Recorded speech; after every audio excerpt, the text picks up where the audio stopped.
Bonjour à tous et bienvenue. Je vais aujourd'hui être votre guide au cours de ce voyage où nous explorons les différentes facettes d'un thème qui est puissant et qui résonne avec nous tous et qui ont des conséquences dévastatrices pour soi, pour l'histoire et aussi souvent pour les enfants. Comment communiquer avec son ex? Aujourd'hui, nous allons plonger dans les profondeurs d'une histoire qui est marquée par des moments de calme, des moments de chaos et de résilience et qui ont tous des conséquences sur la tournure que prendra votre situation et donc votre avenir. Et surtout, restez jusqu'au bout pour découvrir la clé essentielle d'une communication réussie.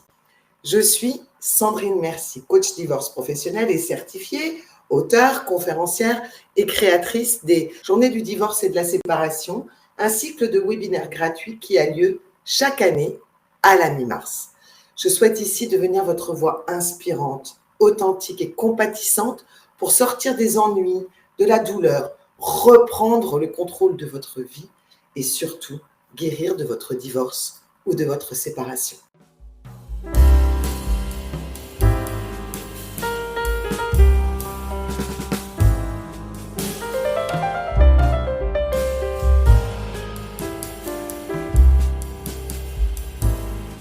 Commençons par poser le cadre de deux types d'histoires en intégrant ces situations différentes. La première situation, le décideur et la victime. Celui qui prend la décision, l'a maturée pendant un temps plus ou moins long, et puis celui qui la reçoit, la prend souvent en pleine figure et reste sous le choc.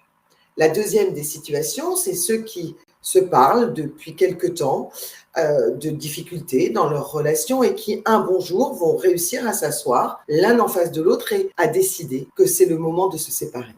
Quelle que soit la manière dont l'histoire se termine, l'impact sur la communication est identique.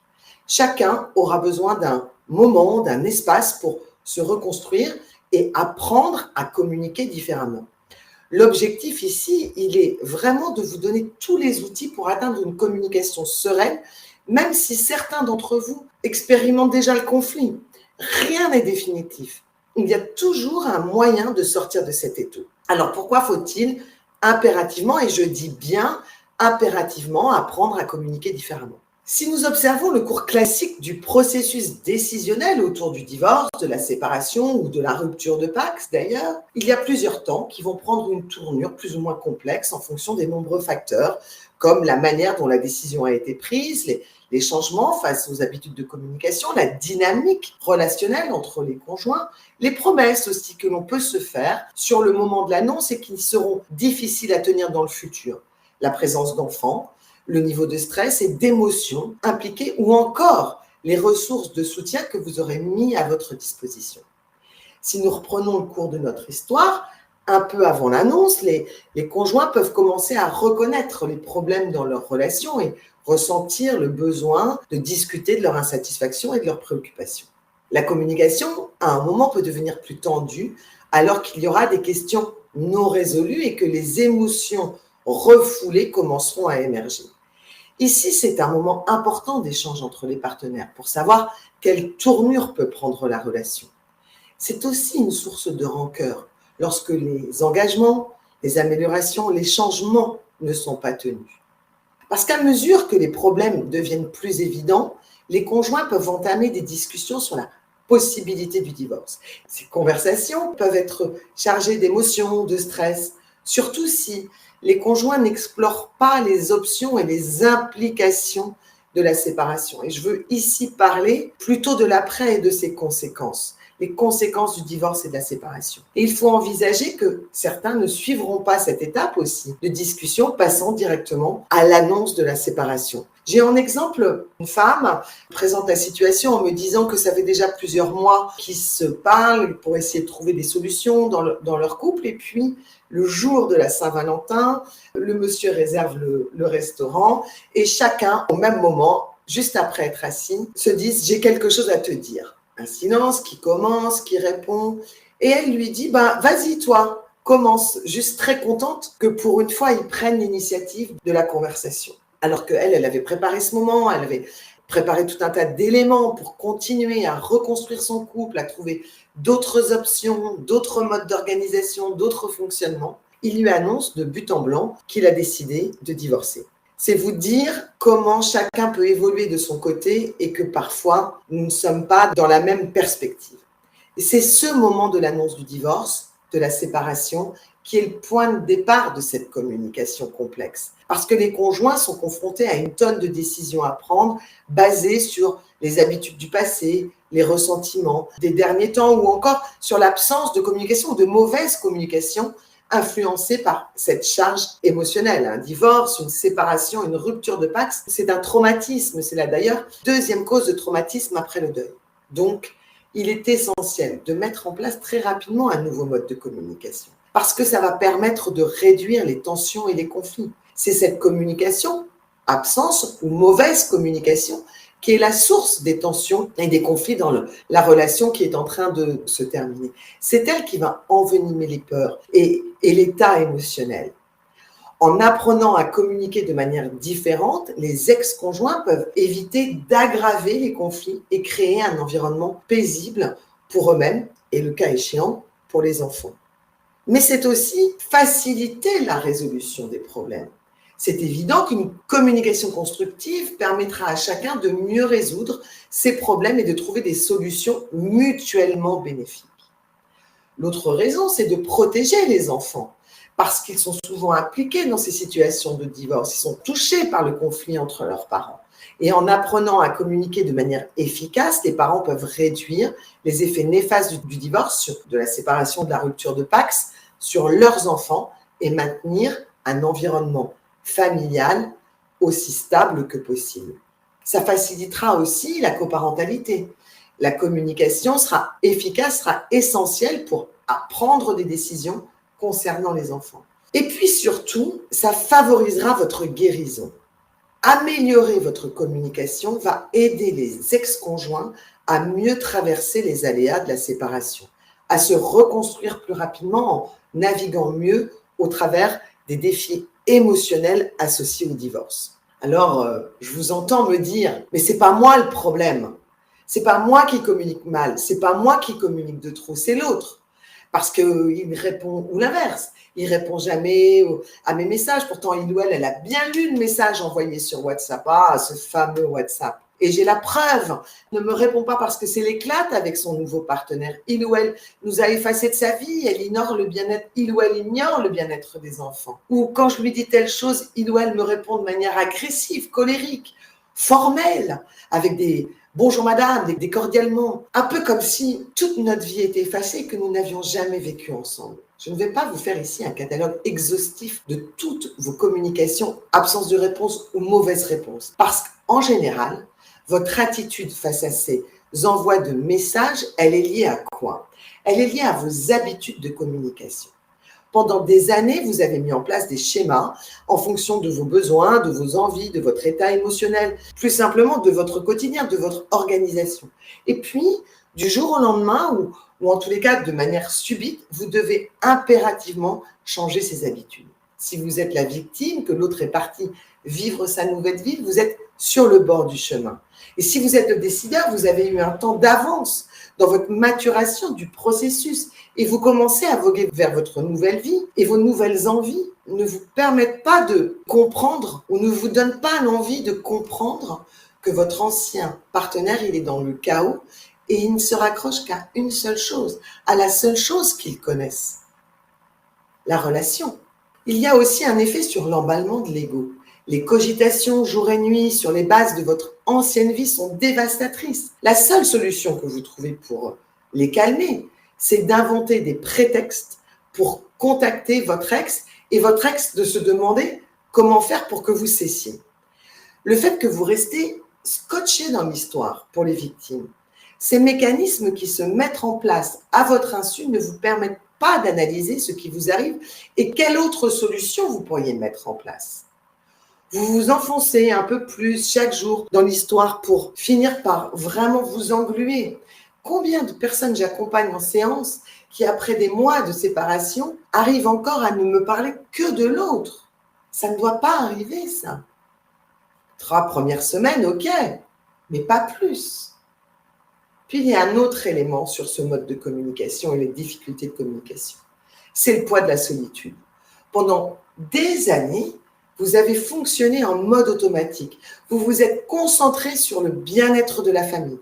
Vous avez jonglé entre votre vie professionnelle et votre vie familiale, et d'un coup d'un seul, vous êtes tout seul, dans le vide, avec ce poids assourdissant du silence. Votre insécurité, votre surcharge mentale, votre vie sous ce rouleau compresseur émotionnel vous amène à vous rattacher à un fonctionnement habituel que vous pensez rassurant. Et quand vous allez mal, habituellement, vous seriez confié, vous vous seriez tourné vers votre partenaire. Alors, vous continuez le même schéma de fonctionnement. Comment faire pour faire fonctionner ce nouveau mode de communication? Mais surtout, quel est l'objectif que nous avons ici? C'est bien que vous puissiez trouver un nouvel équilibre.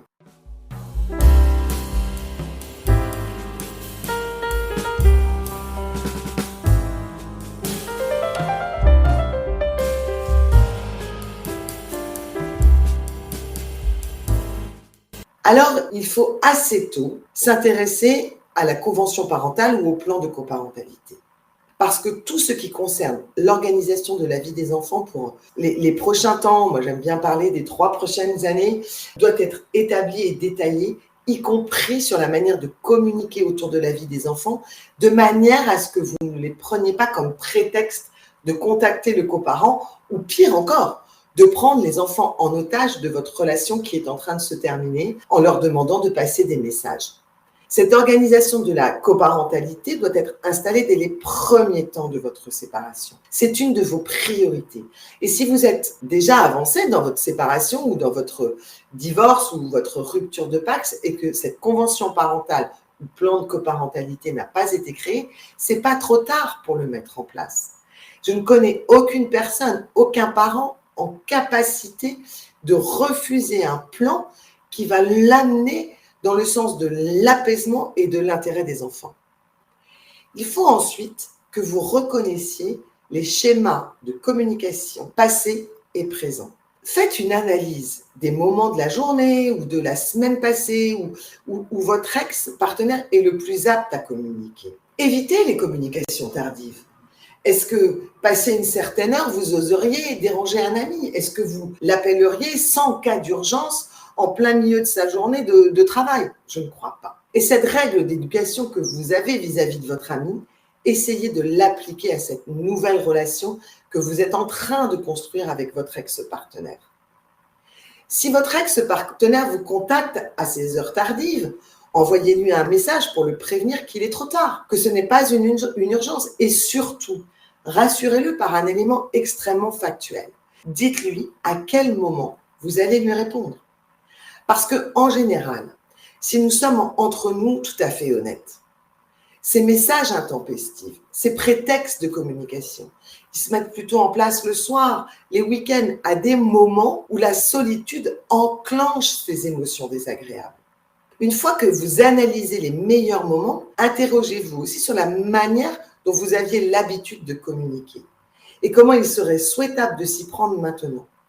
Vous pourriez par exemple faire une liste des sujets sur lesquels vous vous autorisez à communiquer et en face inscrire la manière la plus factuelle de le faire. Je vous donne un exemple. Oubliez, au lieu de dire à 22 heures, écoute, moi j'en ai vraiment marre, c'est toujours la même chose, à chaque fois que je récupère les enfants, tu oublies toujours un truc important, c'est pourtant pas compliqué, pensez à mettre toutes les affaires dans le sac, y compris le jogging, et puis en même temps, si depuis qu'ils sont nés, tu avais fait un effort pour t'en occuper et penser à ce qui est bien pour eux, pour l'organisation de la famille, bah ça se saurait. Un jogging, c'est quand même crucial quand même. Comment on va faire pour son activité mercredi prochain?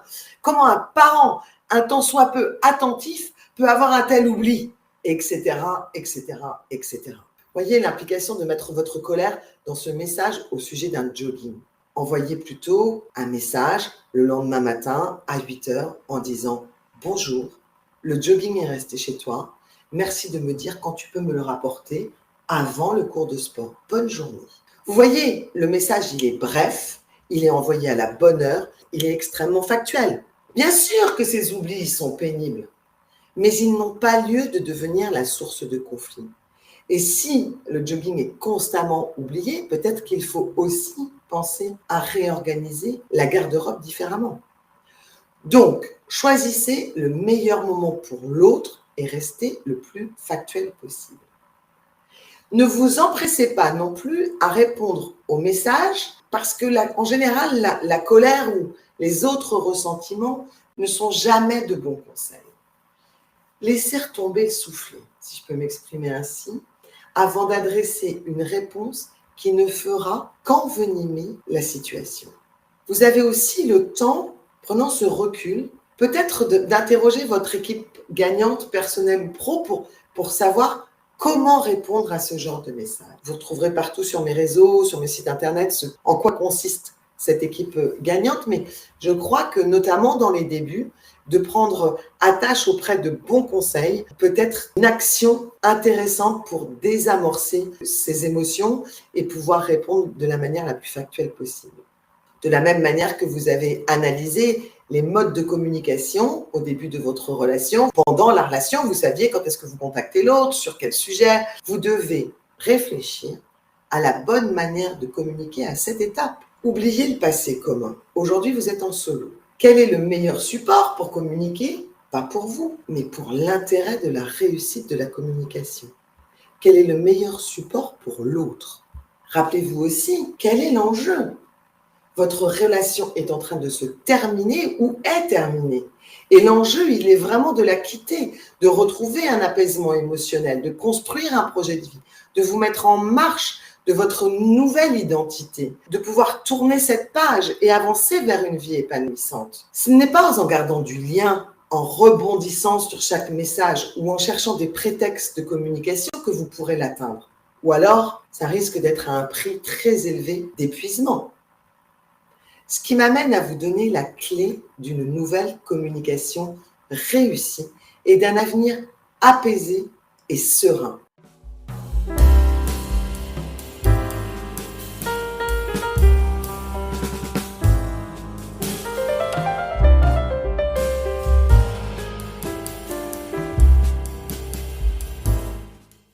Ne plus communiquer du tout.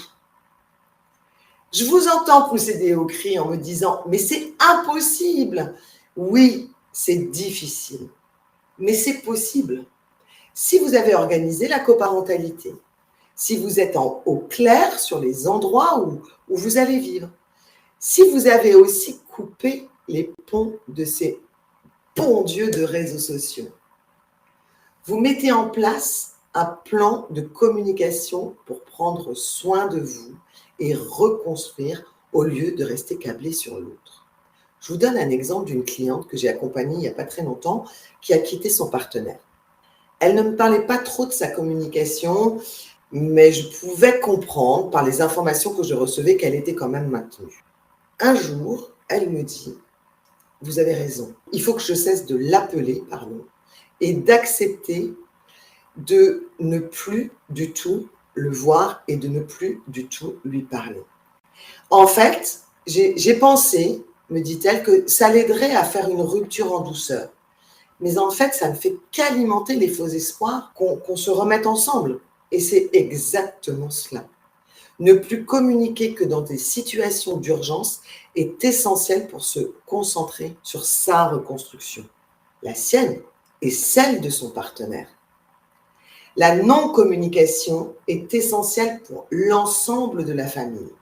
Elle contribue à votre reconstruction à chacun et surtout celle de vos enfants parce qu'elle les apaise. Il y a une coparentalité qui fonctionne et les enfants comprennent très vite que les parents ne se disputent plus et qu'ils ne sont plus la cause non plus de ces disputes.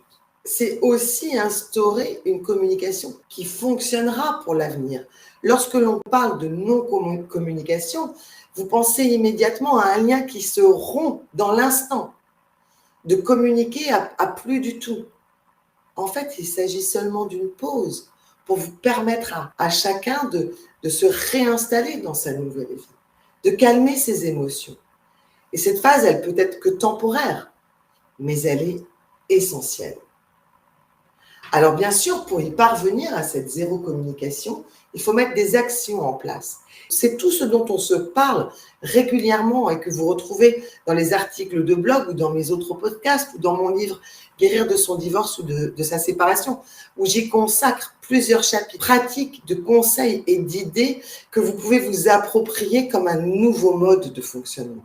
Je vous remercie sincèrement pour votre temps d'écoute sur ce sujet qui est extrêmement délicat et d'être toujours présent à nos rendez-vous. Rappelez-vous que le changement commence par des petites étapes. Alors, engagez-vous à faire quelque chose aussi modeste soit-il pour avancer vers une vie meilleure. Partagez vos engagements dans les commentaires et inspirez les autres avec vos actions positives. Dites-nous quelles sont vos difficultés de ne plus communiquer avec votre ex. C'est comme ça qu'ensemble, nous allons pouvoir faire bouger cette culture de la séparation. Restez forts et continuons à nous soutenir mutuellement dans cette période difficile.